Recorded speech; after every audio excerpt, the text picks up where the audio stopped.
encuentros literarios, después de un paréntesis de 2 años por las circunstancias que todos conocemos. Los hemos retomado con las diferencias de las mascarillas y demás, nos podemos ver menos la cara, pero estamos juntos, compartimos la palabra. Les doy las gracias en nombre del Ayuntamiento de Almansa y gracias a Alberto Cerezuela por estar esta tarde con nosotros con el tema de literatura y misterio.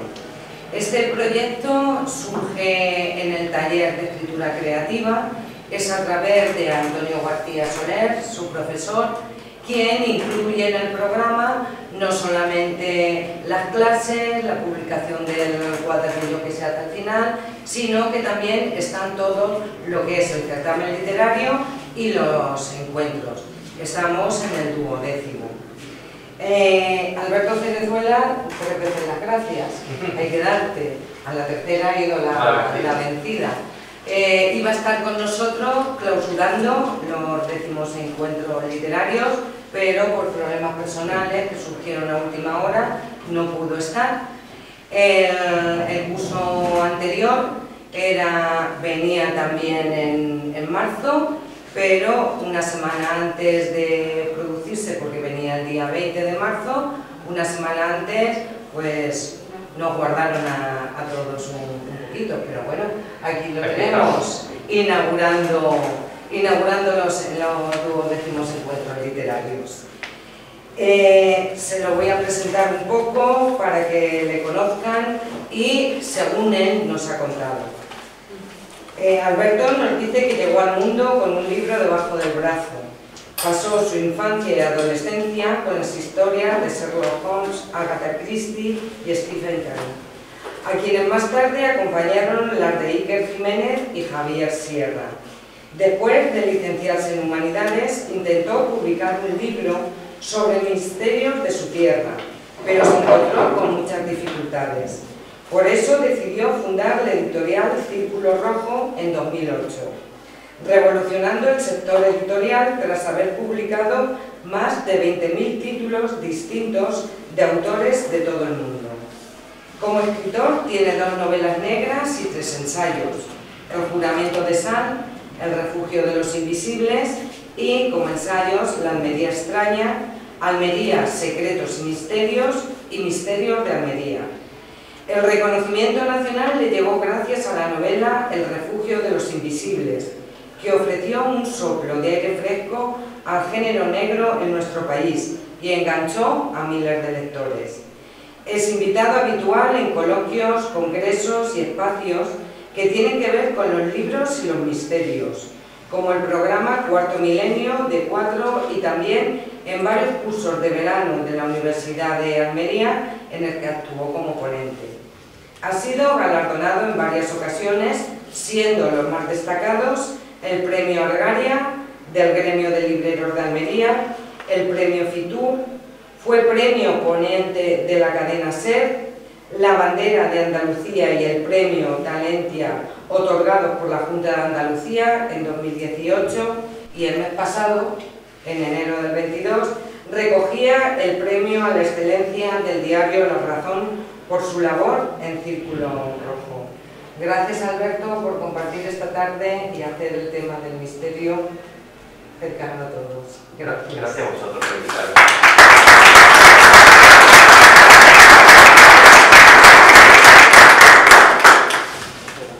Paso a Alberto. Hola, buenas noches. Nada, pues como ha dicho Amparo, otra vez hemos vuelto, ¿no? Todo llega, todo llega. Estamos aquí después de prácticamente 2 años y es una alegría volver de esta manera, ¿no?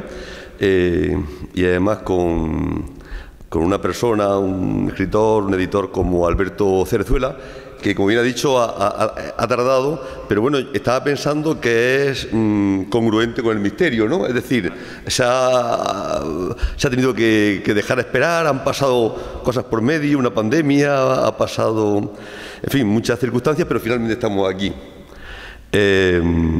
Toquemos madera que lo que ha pasado hoy en Ucrania lo tengo también a ver porque es un medium para que todo vaya lo mejor posible, porque yo sé que él tiene poder. Bueno, nada, pues es una alegría de verdad estar aquí. Él, como bien ha dicho Amparo, es un escritor, digamos, formado a sí mismo, y bueno, como sabrán, su fuente fundamental es el misterio, ¿no? Pero él además, como bien dice, el misterio, el crimen, etcétera, es una excusa para llegar al alma humana, a todos los aspectos del alma humana. Dicen que las buenas novelas de tipo negro son quizás las más filosóficas y a veces las más psicológicas y las que llegan más a esa parte que a veces hasta nosotros mismos desconocemos. Es decir, donde menos se espera salta la libre, quizás. Entonces, ese estudio interior de nuestro universo, si han disfrutado o van a disfrutar de algún libro de Alberto Cerezuela, seguro que lo van a experimentar. Y nada, yo voy a ser breve, simplemente quería presentarlo, que estoy muy contento de estar aquí, sobre todo estoy contento de volver a vernos, porque hemos hecho algo online. El año pasado hicimos unos cafés literarios que estuvieron muy bien, fue un buen recurso, pero nada como la presencia, como el estar aquí juntos, y eso siempre es un motivo de alegría. Así que de verdad que hoy estamos muy contentos de poder estar aquí, y seguro que no os va, bueno, voy a decir os, como quieran, no nos va a defraudar la presencia con Alberto, porque él es una persona un poco, vamos a decir así, un humanista, un renacentista del siglo XXI, porque toca muchos palos a la vez, y seguro que van a disfrutar de este recomenzar. Ojalá que estos 12º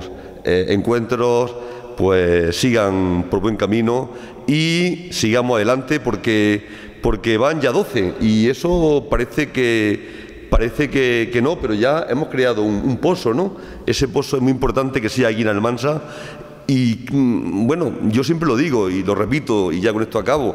Por aquí han pasado grandes escritores y escritoras de nivel nacional. Un caso es él, pero también, no sé, por decir algunos, Luis Alberto de Cuenca, el propio, no sé, pues Antonio María Albarate, Francisco Domene, algún premio más nacional como Antonio Carvajal, etcétera, etcétera, etcétera. Es decir, que esto da pie a un reencuentro con la literatura, con la poesía, con el cine, con la música. Y bueno, pues los que estamos aquí lo estamos disfrutando. Que le hagamos partícipe a los almanseños y gente alrededor que viene, de Ayora, de otros pueblos alrededor, que aquí se hace cultura y se está trabajando para ello. Así que sigamos en ello. Muchas gracias. Y nada, os dejo con Alberto Cerezuela para que disfrutéis de este recomienzo de encuentro. Muchas gracias. Gracias.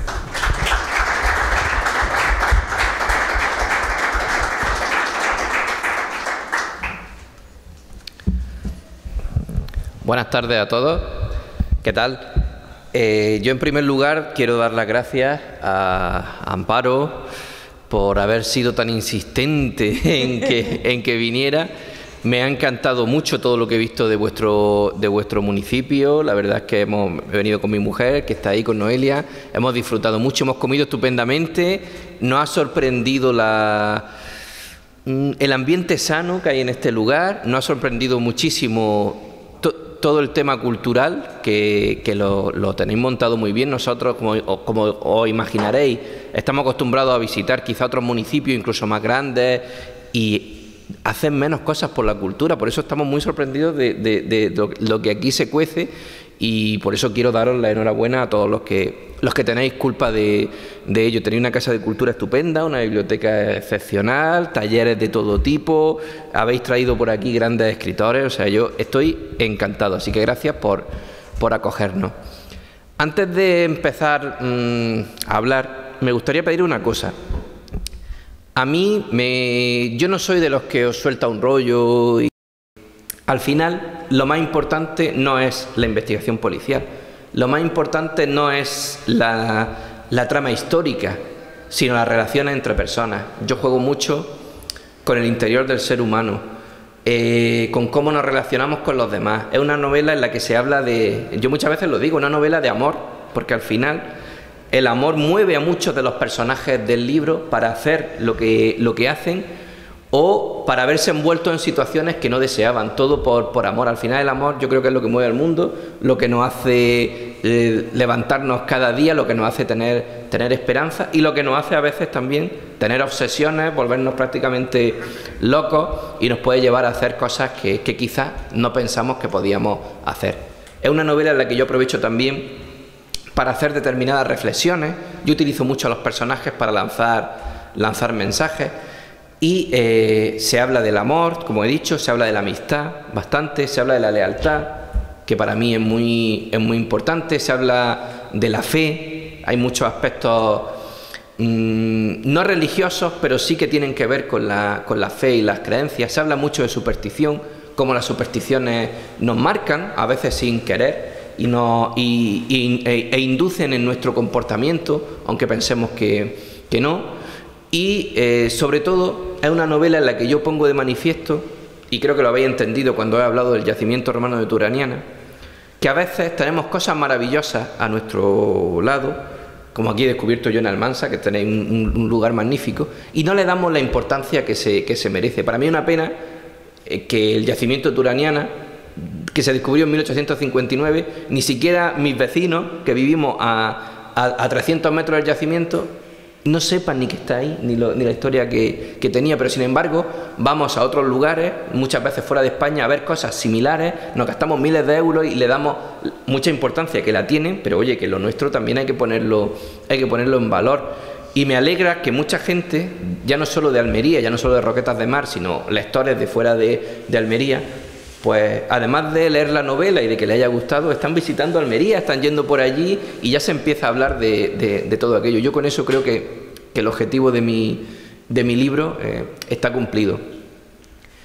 No os quiero contar nada más del libro porque es muy peligroso que yo siga hablando de una novela y al final pueden meter la pata y hacer un spoiler, esa palabra que está ahora tan de moda, y contar algo que no debo, y lo que quiero es que os animéis a comprar el libro y a sumergiros en esa historia. Y como he dicho antes, sí que me gustaría que, ya que os he lanzado, pues cómo empecé con los libros de misterio, el tema de la editorial y la novela, pues que hablemos entre nosotros, que me hagáis alguna pregunta, alguna curiosidad que queráis saber, y que os animéis, que para eso he venido.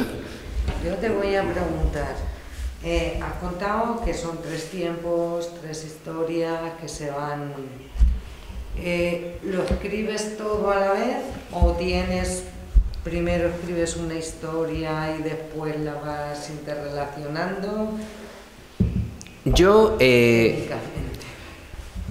A mí la historia me viene a la cabeza, no toda, pero sí 3 o 4 partes fundamentales. Es decir, yo cuando me pongo a escribir sé cómo empieza, sé cómo termina, y sé 2 o 3 situaciones importantes que al final marcan el devenir de la novela, que tiene que suceder. Pero yo dejo que la novela me hable. Yo me pongo a escribir, y a veces pues un personaje que tú pensabas que iba a ir por este camino, de pronto él te dice que no, que va por otro, y es importante, no penséis que estoy loco, que los personajes me hablan, pero que los escritores... Ahora te quería hacer, bueno, acaba.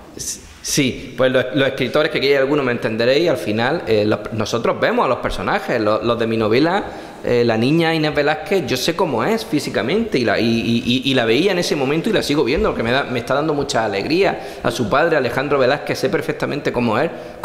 Yo muchas veces, por fantasear, que no quede, no digo, si hiciera una película del libro, yo sé cómo tienen que ser los personajes físicamente, incluso tengo algún actor en la cabeza para proponer, porque los veo así, y a veces, como digo, los personajes te hablan, la novela te habla y te lleva por otros caminos. A mí me pasó una cosa que curiosa con la anterior novela, con El refugio de los invisibles, que me gusta contarlo, y es que yo la termino, aquella novela, con su final, y me voy de vacaciones con mi mujer, nos vamos a Cuba, y estando en Cuba, tan lejos de Almería, imaginaros, de pronto se me viene que no, que la novela no tiene que... O sea, la novela, después de estar reposándose 15 días, me habla desde tan lejos y me dice que no puede ser así, que hay que seguir, hay que dar un nuevo giro. Y me obsesiono allí con el móvil, escribiendo notas para que no se me olviden las cosas, y cuando llegamos a España, cuando llegamos a Almería, lo primero que hago es escribir ese último capítulo que le vuelve a dar otro giro. Yo creo, y esto es mi opinión, que si tú te pones una estructura muy rígida o muy cerrada, al final, para lo bueno y para lo malo, eso te tiene como secuestrado. Es decir, quizás el libro te va... Si tú no abres el melón, como se dice, no sabes lo que te vas a encontrar. Si tú, cuando te pones a escribir, muchas veces el propio libro te va a llevar por otros caminos. A ver, te quería hacer unas preguntas, pero bueno, ahora nos ha adelantado y casi has contestado. Antes de nada, ¿por qué Círculo Rojo? Así nos ¿El nombre, te refieres? Sí, eso. A ver, yo soy muy fan, que lo ha dicho Amparo, de Sherlock Holmes, del personaje de Sherlock Holmes de Arthur Conan Doyle. Y Sherlock Holmes tiene un relato que se llama El Círculo Rojo. Entonces ahí es el primer guiño. Y al final lo del círculo fue porque yo me imaginé, en mi experiencia esa que he contado, y hablando con escritores, porque cuando un escritor escribe un libro, que al final sin escritor no hay libro, es el último mono en la ecuación. Es decir, la distribuidora se lleva no sé cuánto, la imprenta se lleva no sé cuánto, la editorial tal. Al final un libro que vale 18 euros, en una editorial convencional, a lo mejor el escritor, si tiene suerte, se puede llevar 1 euro o 70 céntimos. Claro, yo decía, ¿cómo el escritor, que es el protagonista, que es el que sin el escritor no hay libro, cómo se puede llevar tan poco? Entonces yo lo que hice, pensé en mi mente, aprovechando lo del relato de Sherlock Holmes, lo del Círculo Rojo, que esto tenía que ser un círculo que empieza con el escritor, que pasa por corrección, maquetación, diseño, impresión, promoción, tal, pero que al final le vuelva al escritor. Es decir, que el escritor sea el inicio y el final. Por eso, si con Círculo Rojo, que lo que hacemos es autoedición, al final te sale bien, el escritor gana. Si estamos hablando de dinero, gana bastante más que con una editorial convencional. Ojo, te tiene que salir bien. Al igual que hay muchísimos escritores que les sale bien, yo sé que hay experiencias que a lo mejor haces 300 libros y vendes 50. Entonces, pues quizá ahí no te ha salido bien la jugada. Pero yo quería, con lo del círculo, quería eso, que todo empezara con el escritor y al final volviera. Vale, bueno, eso es anecdótico. Sí, para saber. Entonces, bueno, como escritor yo te pregunto, porque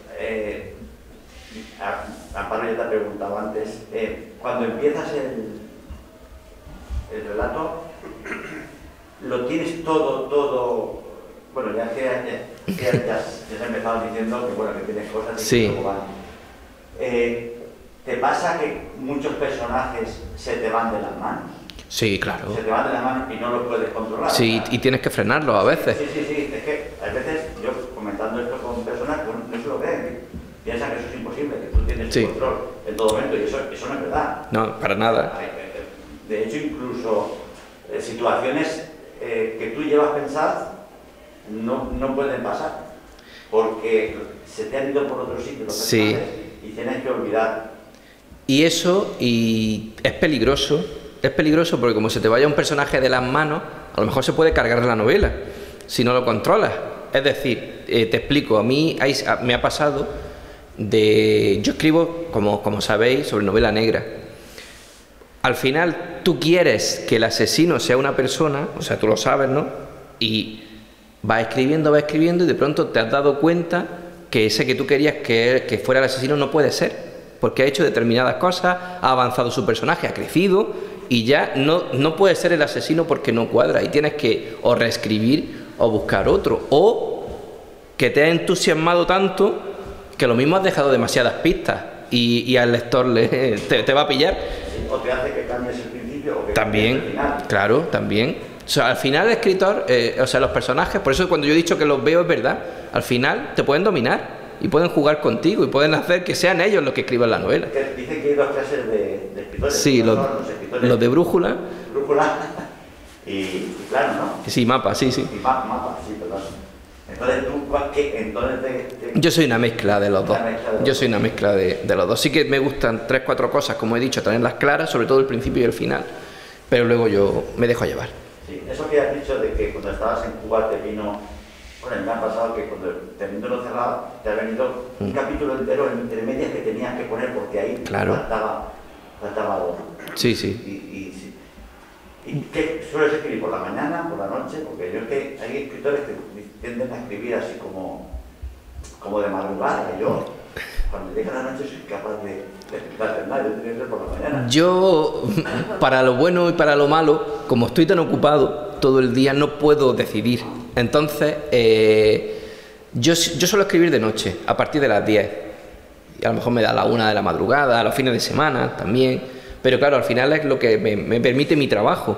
Yo trabajo por la mañana y por la tarde, no puedo escribir a esa. Y tampoco me gusta escribir deprisa y corriendo. Si a mí me viene una idea o algo, me la apunto, como muchas veces, como he contado, muchas veces me anoto algo en el móvil o incluso me mando un audio yo mismo para acordarme, pues se te puede olvidar. Pero yo cuando escribo me gusta sentarme a escribir. No puedo escribir media hora. De hecho, los escritores que estáis aquí, que también coincidiréis conmigo, a veces te pones a escribir y te crees que ha pasado 1 hora y han pasado 5 y te han dado las 3 de la madrugada y dices, madre mía. Sí. Por eso es maravilloso lo que hacemos, lo de escribir. Que se ponga a escribir, que el tiempo le va a pasar. Sí, sí. Volando. Claro que sí. Una pregunta más. Bueno, estamos en directo con Iker Jiménez. Tenemos aquí al lado nada menos que Alberto Cerezuela.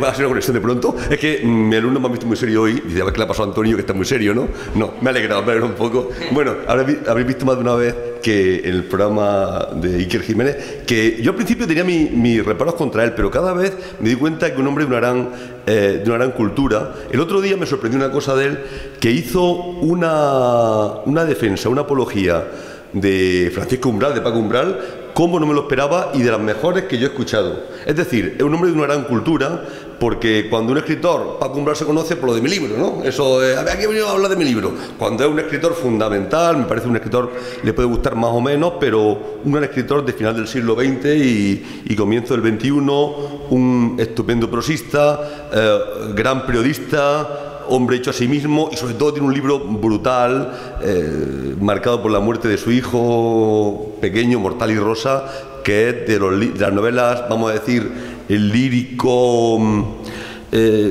bueno, no es lírico la palabra, sí otra palabra, pero para que nos entendamos, algo que sobrepasa el lenguaje y que él, dentro del dolor, expresa lo inexpresable, ¿no? O sea, y digo esto porque el otro día me sorprendió mucho que es un hombre que toca muchos palos, es decir, que el programa, aunque a veces le puede gustar más o menos, pues sí que también toca lo literario y es un gran lector, ¿no? Eso también es importante. Bueno, preguntas por ahí. Yo no sé si animaros a hacer preguntas porque seguro que... Por ahí al fondo, ¿no? Muy bien. Yo tenía una pregunta. Comentabas que, bueno, no es tu idea hacer trilogía.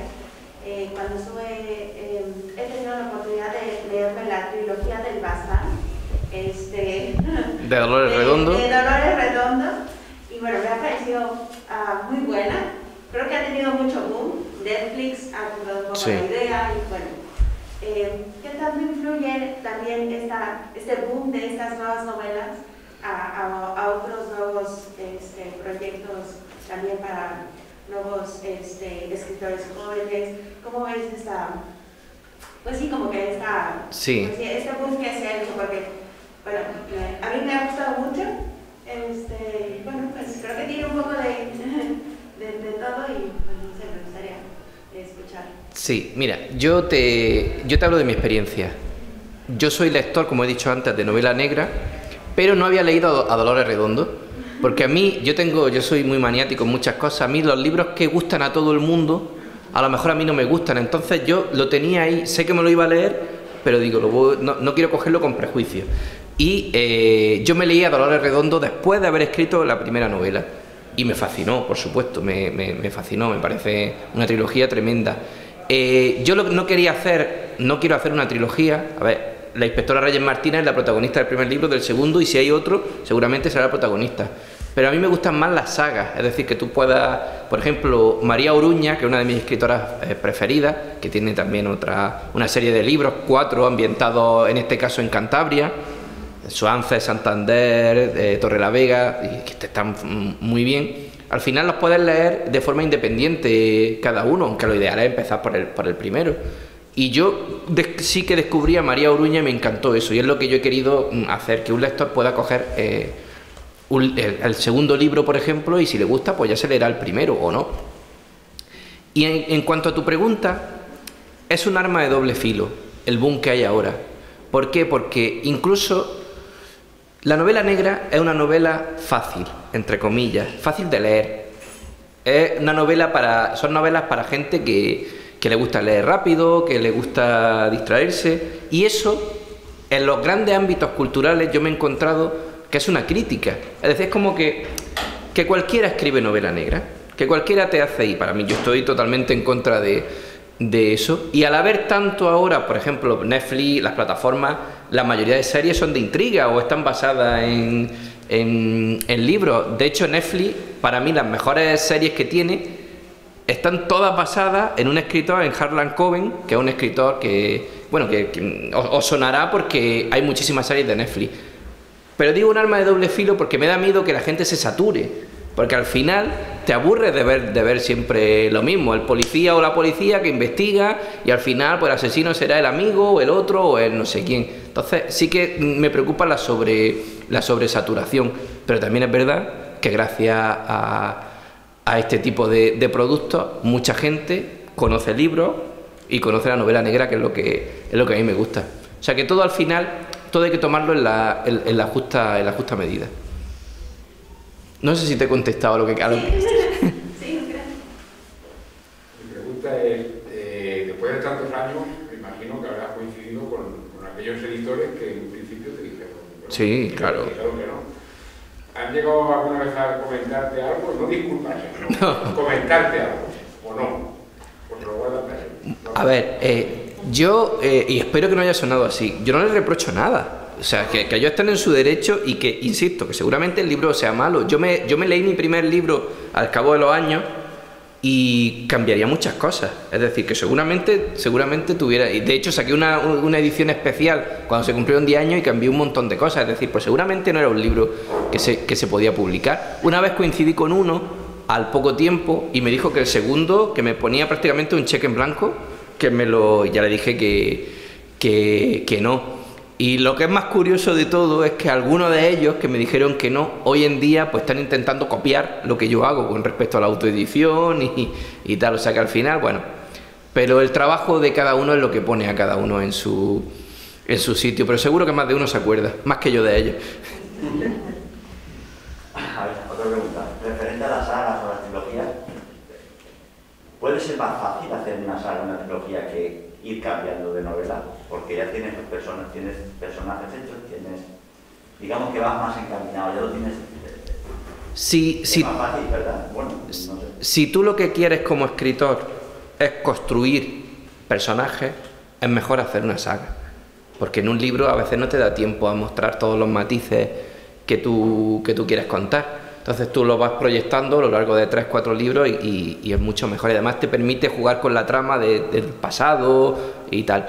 Pero, por ejemplo, yo la historia del juramento de Sal, se podía haber contado perfectamente con otros personajes, con otra inspectora y con un guardia civil en vez de una inspectora de la policía. O sea, es un poco lo que tú quieras proyectar como escritor. No lo veo en cuanto a mayor o menor dificultad. No sé si conoces, es que claro, yo leo mucho novela negra, a Sari La Pena, ¿os suena?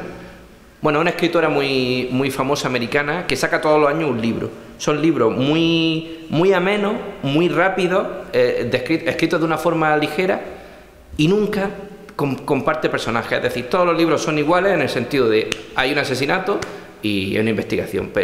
Todos se desarrollan en Estados Unidos, casi todos en Nueva York.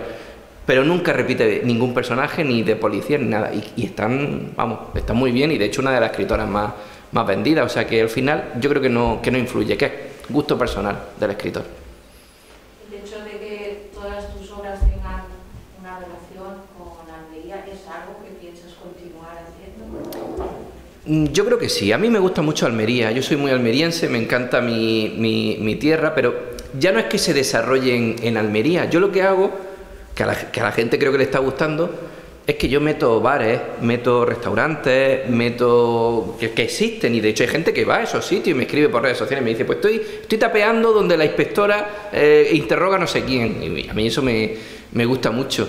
Yo lo que hago es meter mi Almería, es decir, lugares que a mí me gustan, lugares desconocidos que me apetece que otra gente descubra. Por ejemplo, tú que conoces Antas y conoces toda esa zona, yo le hago un guiño a una iglesia prerrománica que hay, prerromana, perdón, que hay en... María. Sí. Que casi nadie la conoce, sí. Y yo la meto y yo hago eso, meto mucho mi Almería. Y Almería es que da mucho juego también, porque tenemos de todo, tenemos playa, tenemos desierto, tenemos montaña, es un lugar donde un día puedes estar esquiando por la mañana y por la tarde estar en la playa con solecito. Entonces yo creo que toda esa pasión de Almería me gusta meterla en los libros, porque además es como un personaje más de la novela, el entorno de Almería. A veces juega con los personajes, como yo digo, se los camela y hace con ellos como si fueran marionetas. Y yo creo que no debo perder eso. Stephen King, por ejemplo, lo hace con Maine, con esa ciudad estadounidense, y todo es allí, y a mí me gusta mucho, y no pasa nada. Al igual que Dolores Redondo es en El Bastán y María Oruña en Cantabria, ¿por qué no vamos a tener en Almería una inspectora? Aunque bueno, no es muy agradable que maten gente allí en Almería, ¿no? Pero bueno, es literatura. Bueno, sabéis que el tema de lo universal y lo local es siempre un tema que en cualquier sitio pequeño, o sea, es un universo. O sea, perfectamente Almansa, si alguien lo toma como universo, podría ser un lugar. Le decía Juan Ramón Jiménez que era el andaluz universal. Su mujer de platero, pues ha recorrido el mundo, no tiene nada. Por cierto, aquí estuvo hace unos años también Carmelo Anaya, que escribe Novela Negra, y él le llama Varia, pero Varia no es Vera. Dice que sería algo más parecido entre Roquetas de Mar, sí, una ciudad parecida así, en el cual él inventa unos personajes también de novela negra, y ocurren esos crímenes y da pistas de lugares quizá no tan concretos como tú posiblemente, ¿no? Sí. Él posiblemente hace una invención, sí, distinta, pero puede ocurrir perfectamente, creo que sí. Hay otro escritor que se llama Agustín Martínez, que ahora sonará más porque es uno de los tres que forman Carmen Mola, que es guionista también es guionista de serie de televisión, y él tiene una novela que la ambienta en Almería, novela negra, en un pueblo que no existe. Y me llama mucho la atención porque no existe, pero el resto sí existe, ¿no? Es decir, se desarrolla en un pueblo, pero el pueblo de al lado es Jergal, que sí existe, sí. Luego está Tabernas, pero bueno, donde se desarrolla la novela no existe. Y me llama mucho la atención una forma también de... ¿Qué novela es? Se llama... espérate. Bueno, ahora es uno de los tres... Sí. Estupendo. Sí. La primera es Monte Perdido, sí. Tiene tres. La primera es Monte Perdido, esta es la segunda, no recuerdo el artículo. Bueno, sí. Tomo nota. Agustín Martínez se llama. Agustín Martínez, muy bien. ¿Más preguntas por ahí?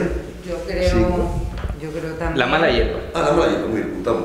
Yo creo también, a la hora de ambientar, si tú conoces todos los recovecos, los sí. sitios, yo creo que te debe de resultar mucho más fácil, como un escondite, sí. Como un sitio tranquilo, eso tiene que ser fácil para el escritor. Claro, mucho mejor para secuestrar a la niña de la novela.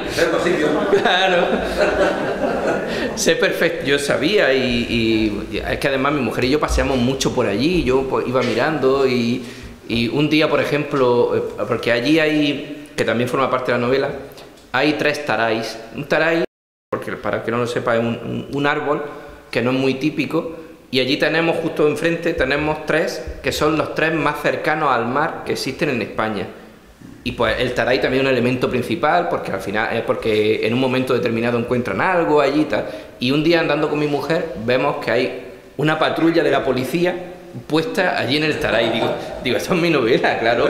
Y al final te va inspirando. Si alguna vez tengo que secuestrar a alguien, que espero que no lo van a encontrar. También hablo de Cabo de Gata, sí, salen las negras, por ejemplo, en esta novela. Van a comer a un sitio que nos gusta a nosotros mucho en Cabo de Gata, en Pueblo, que es La Goleta, el restaurante La Goleta. O sea que Había una librería en Cabo de Gata antes que la han cerrado lamentablemente y también sale en una de las novelas. Todo eso es lo que me gusta a mí. ¿Y al fondo quiere preguntar algo? Sí. Supongo que cuando escribes una novela tiene que llevar una base de investigación. ¿Qué porcentaje de investigación y de novela?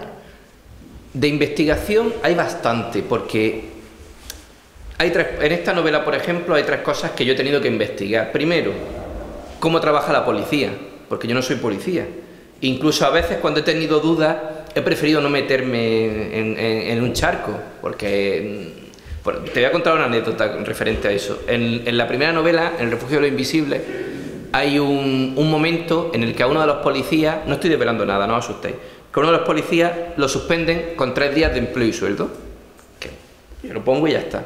Y cuando sale la novela, un lector me escribe, me dice que es policía y que no existe por eso que te suspendan de empleo y sueldo 3 días. Que a ver, que no influye en nada para la novela. Para mí esas cosas me dan rabia, digo. Ya que he investigado, podía haberme enterado de eso. Entonces no me meto en muchos berenjenales, pero sí que he tenido que investigar el tema policial. Me he asesorado con policías, con el tema de las muertes también me he asesorado con médicos, con formas de matar. También sé muchas formas de asesinar sin dejar rastro, os lo advierto. Y en este caso, en esta novela, he investigado mucho sobre Roma, porque a mí me gusta mucho el mundo romano, sobre todo el mundo esotérico romano, pero hay cosas que no controlo, me he tenido que documentar, he tenido que hablar con expertos. Manipularte, ¿no? Claro, exacto. Exacto. Los dioses sí, los dioses, sí, incluso los dioses, los lares que son del hogar, de cada casa que tiene los suyos propios. Entonces es un mundo que a mí me puede gustar, pero al final te tienes que documentar. Y de hecho, yo en el libro pongo muchas citas de Horacio, de filósofos, de poetas y de escritores romanos, y algunas no era del todo correcta. Por eso también es muy importante el que, aunque sea ficción, contrastar toda esa parte. Por eso es muy importante también a la hora de publicar un libro, una corrección ya no solo ortográfica, sino de un experto pues yo me puse en manos de un experto en religión, porque toco muchos temas religiosos, y un experto en mundo romano, que me corrigió alguna cita. Y también he tenido que investigar, como he contado antes, sobre el propio yacimiento, porque ahí sí hay mucho de verdad. Yo utilizo elementos que se han extraído de ese yacimiento y que hoy no se sabe dónde están, pues yo los introduzco, les doy un lugar en la novela. Y además, la tercera parte que te quería contar, a mí me gusta mucho el mundo del misterio, y yo aprovecho mis novelas para contar historias reales de misterio que han sucedido en Almería. Por ejemplo, en esta hablo del culto a la difunta Correa. A nadie le suena la difunta Correa, ¿verdad? Bueno, pues la difunta Correa es una mártir argentina, es una mujer que a mediados del siglo XIX en Argentina murió de sed en el desierto. Estalla una guerra civil allí y la mujer con su bebé va a buscar a su marido, que la había cogido la guerra civil en otro lugar. Tiene que atravesar un desierto y muere de sed. Cuando la encuentran, ella ha fallecido de sed, pero el niño seguía vivo porque había estado amamantándose de uno de sus pechos. Y montan allí, aquello lo toman como un milagro que el niño esté vivo, y hacen un santuario. De hecho está en la provincia de San Juan, en Argentina, y es un santuario donde una vez al año van 300.000 personas y van a llevarle agua. Lo que hace la gente es le llevan agua porque ella murió de sed, y a cambio pues le piden, como si fueran las ánimas benditas, que seguro que es algo que tenéis más en la mente, a cambio de llevarle agua pues le piden por salud, trabajo y esas cosas. Bueno, pues allí en Almería alguien ha hecho un pequeño santuario a la difunta Correa, y claro, yo lo he investigado para mis libros de misterio, lo he investigado para el programa Cuarto Milenio, pero nunca hemos podido hacer nada porque la gente no quiere hablar. Son cosas íntimas, personales, y también que les da un poco de miedo, porque dicen que la difunta Correa, si no cumples lo que le has prometido y ella sí, te puede ir a buscar y te aparece en tu casa o te toca.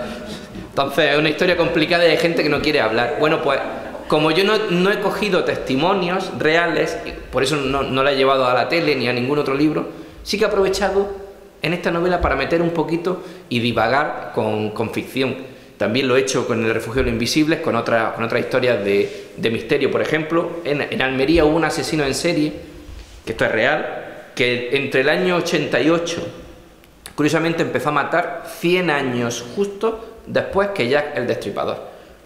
Entre el año 88 y el año 94 pudo matar, digo pudo porque no se sabe quién es, a seguramente 8 o 10 mujeres. No hubo sospechosos, por supuesto no hubo detenidos, y aquella historia está totalmente olvidada. Pues yo aprovecho mi anterior novela también para hacer un guiño y contar un poco sobre eso. Entonces sí que tienen mis libros bastante trabajo de investigación, que es quizá lo más difícil de todo. ¿Cuánto tiempo te lleva escribir un libro? Porque con todo lo que estás contando de la investigación no lo haces en 4 días. No, en 4 días no. Este último ha sido un poco más de un año. Pero es verdad que el verano sí lo aproveché bastante, estuve bastante, escribiendo bastante. Es que también depende un poco de la inspiración, a veces te pones a escribir y no sale nada. Y no puedes forzar eso, tampoco es cuestión de escribir mal. Si a ti como escritor no te gusta, no puedes continuar, entonces es complejo. Pero en este he tardado un poco más de un año y 2 meses o por ahí. ¿Y el siguiente para cuándo?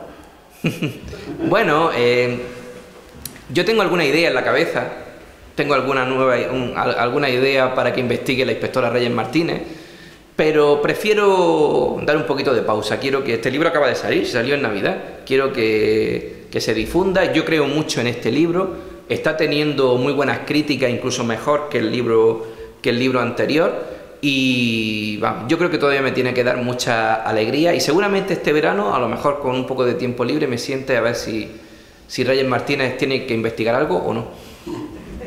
Otra pregunta, ¿cuántas capas le das al libro una vez que se acababa el primer borrador, digamos? Yo lo que he hecho en este libro, por ejemplo, es que yo lo escribo y lo releo, pero lo releo a medida que voy escribiendo. Es decir, a lo mejor escribo 5 capítulos y me pongo a veces lo hago incluso porque se me olvidan cosas, porque no sé si lo que quería decir lo he dicho ya. Y luego lo que hago es dejárselo a algunas personas de mi confianza que sé que no me van a engañar. Por ejemplo, mi mujer, que es muy crítica, se lo lee. Pero los primeros capítulos que has escrito, digamos. Sí. Y luego ya lo pongo en manos profesionales, es decir, se lo doy a alguna persona ajena a mí que se dedica a eso y me da su opinión tal, y luego lo que hago yo es volver a releerlo y ya lo dejo como a mí me gusta. Pero hablamos de...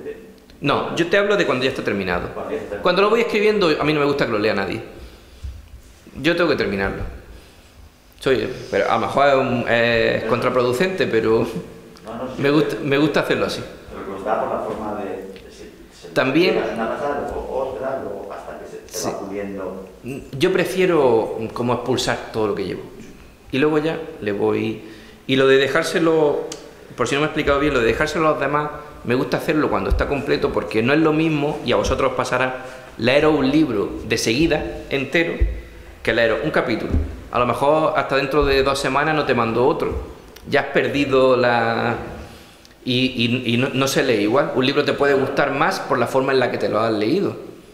Hay novelas que no se pueden leer, no se pueden soltar. O te las lees en una tarde o en 2 días, o como las dejes, porque tienen muchos personajes, muchos matices. Si las coges una vez al mes, tienes que releer. Luego una cosa buena que tiene también es que tú haces rutas. Sí. Hago rutas sobre la Almería misteriosa, así que si alguno va a Almería, que me busque por ahí por las redes sociales, y hago una ruta de 2 horas por la capital, mostrando, pues son exteriores a pie por las calles de Almería, contando leyendas, historias que tienen que ver con el nombre de algunas calles, casas que a lo mejor cuentan que hay fantasmas, crímenes sin resolver, hablo de brujas, hablo también del fenómeno ovni, y me lo paso muy bien con mi ruta, y sé que la gente se lo pasa bien. ¿Alguien quería hacer una pregunta por ahí, verdad? Sí. A mí, como a ti, me gusta precisamente el misterio, y yo escribo precisamente de misterio, pero escribo un misterio basado en ideas que tengo, experiencias que tengo y demás, dentro de este mundo y dentro de otro mundo diferente. Me gusta, no, más que me gusta, me llama, me entiende precisamente a escribir sobre cosas que han sucedido, que pueden suceder, con cosas que a veces, no sé por qué, en mis sueños pueden ocurrir cosas que cuando me levanto no me acuerdo, pero pasado a lo mejor 2 o 3 días tengo necesidad de escribir eso. Y estoy escribiendo precisamente cosas. De hecho, vosotros habéis publicado 2 libros. ¿Sí? Sí. Otro que estoy terminando y otro que lo publicaré después de muerto. Sí. Lo tienes claro, ¿no? Pero, por supuesto. Pero tengo necesidad. No es una cosa de decir, quiero hacer esto porque he pensado que no. Es como algo que me atrae, que dicen, no tienes que escribir esto. Pero también... Muchas veces más fuerte que yo. Pero te ayuda también eso, ¿no? Sí, por supuesto. Por supuesto. Pues eso es lo importante. Sí, pues nada, que gracias por confiar en Círculo Rojo. ¿Cómo es tu nombre? Paco Moreno. Paco Moreno. Te buscaré para tenerte... Sí. Ahora te dejaré una cosa. Muy bien, gracias. Bueno, una pregunta más por ahí. Bueno, pues hemos pasado un buen rato, ¿verdad? Como, sí. ¿Verdad? Interesante, ameno y yo creo que nos ha llenado, ¿no? Yo creo que sí. Muy bien. Pues nada, entonces... Bueno, pues muchas gracias, Alberto, por la tarde de misterio que nos has traído aquí. Y ya, pues todos los que habéis venido, decir que el próximo encuentro va a ser en el teatro. Va a ser no Cervantes, que tiene su... El teatro principal. Es el Abrigo Verde de Teatro, no es falta de cariño. Estos encuentros son un poco la prolongación de los que se quedaron, los número 11, se quedaron cortados por la famosa pandemia. Entonces, vendrá Esther Avellán con la obra No es falta de cariño y que estará además interpretada por ella misma, por Ana Ligua y por Esther Avellán. Y será el próximo 24 de marzo. Nos vemos en el teatro. Muchas gracias. Después se podrá también entablar un coloquio, la obra va a durar 1 hora y después se hablará allí otro coloquio. ¿De acuerdo? Gracias.